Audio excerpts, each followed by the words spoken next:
c'est fini que ça parte dans les coffres-forts de Esso, de Shell, de BP. Maintenant, ça doit nous servir à nous. Il y a 80% de pauvres au moment où Chavez arrive au pouvoir, 80% de gens qui vivent avec 1 ou 2 dollars par mois, et les prix là-bas sont très élevés. Ça doit finir, l'argent doit servir maintenant à sortir de la pauvreté. Pour ça, il est diabolisé, et ce dont on ne va jamais parler dans nos journaux ou à la télé, c'est les crimes des multinationales qui ont rendu ça possible. Donc c'est ça que j'ai étudié dans les 7 péchés d'Hugo Chavez, et comme il s'agissait du pétrole, je trouvais important qu'on dise ce qui n'est pas dans les médias, à savoir que Esso, BP et Shell sont des criminels. Esso a collaboré avec Hitler, Esso n'arrête pas de commettre toutes sortes de crimes et de violations. Pour prendre un exemple, il y a un très bon site, bon il est un peu moins actif maintenant, mais il s'appelle transnational.org, et ils observent les multinationales et toutes leurs saloperies.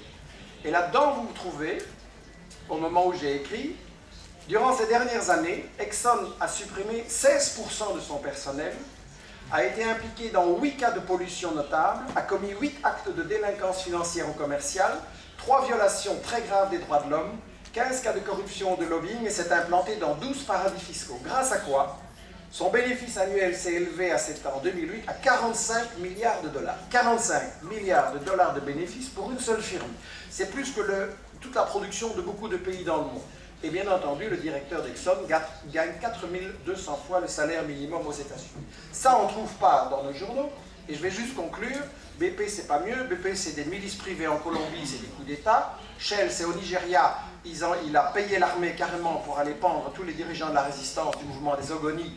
Et il fout la pollution et les Nigériens, ils crèvent de misère à côté du pétrole du Nigeria avec lequel Shell fait son bénéfice.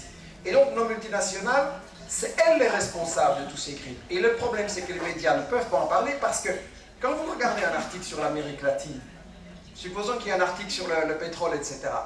Est-ce que vous croyez que nos médias ou nos télés vont pouvoir aller dire qu'est-ce qui se passe et que font Shell et Exxon? Non, parce qu'au verso de l'article que vous lisez, il y a une pub de Shell ou d'Exxon. Et c'est ça qui paye le journal. Et donc, ils n'ont aucune indépendance financière et donc aucune indépendance journalistique. C'est pour ça que dire les crimes des multinationales et que non, Chavez n'est pas un populiste, simplement il rend la justice, ça c'est la responsabilité qu'on a tous. Parce que les médias ne peuvent pas le faire étant donné qu'ils sont payés pour dire le contraire. Pardon. Merci.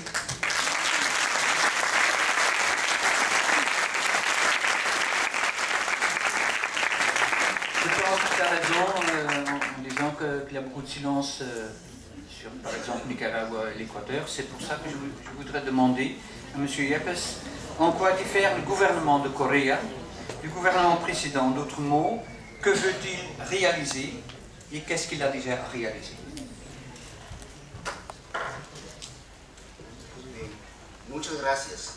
Al hacer esta mi primera intervención, quiero en primer lugar expresar mi más cordial felicitación a los organizadores de este evento, que justamente permite el mejor conocimiento de la realidad latinoamericana y de aquellos países que tenemos una política definida, profundamente comprometida con la realidad de nuestra región. Para todo latinoamericano, y siempre un motivo de honor compartir una mesa con la hija del telediario de hoy.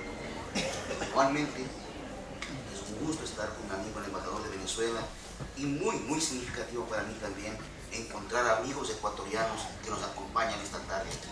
Esto quiere decir que cada vez tenemos una presencia y un compromiso aún mayor. Me refiero rápidamente y en forma concreta a la pregunta formulada. El gobierno del presidente Rafael Correa marca un antes y un después en la historia de nuestro país. La revolución ciudadana, el proyecto político que promueve el presidente Correa, es el resultado de la voluntad soberana del pueblo ecuatoriano, de años de frustraciones, de años de aspiraciones no cumplidas, de años de necesidades no satisfechas.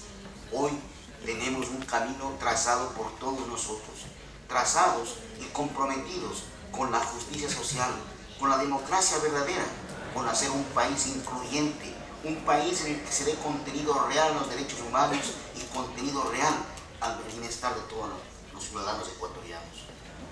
Cambiar las estructuras de un país es sumamente complejo, porque son estructuras creadas durante muchos años, durante más de 500 años de dominación, de explotación, de vigencia de un orden social enteramente injusto, no